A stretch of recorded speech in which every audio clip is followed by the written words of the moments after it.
A.T. Pathrose, born 1932, was one of the legislators who were elected in the third Kerala Assembly elections in Kerala, India. They were unable to take oath. Although the 133-member assembly was theoretically formed on 17 March 1965, it was prematurely dissolved on March 24 without the members being given an opportunity to take oath. Pathrose was never again elected to the Kerala Legislature. Life. He was born to Anathathathiltomman in Vilamkilam Kandafalmani in Aduchanama in 1932 at Muvachapuzha, Kerala. He started practicing in the Kerala High Court in 1963 after obtaining degree in law from Calcutta. He stopped his practice to run a roof tile factory.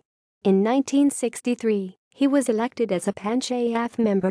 He successfully contested from Muvachapuzha Assembly constituency in 1965 on a Kerala Congress ticket. E.P. Paulus of Indian National Congress, who was a minister earlier, and M. Parameswaran of Communist Party of India, CPI, were the opponents.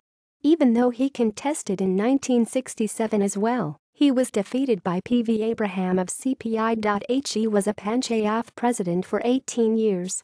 He was also the chairman of Pambakuta Block Development Committee, director of State General Marketing Society and director of National Cooperative Union of India. Notes.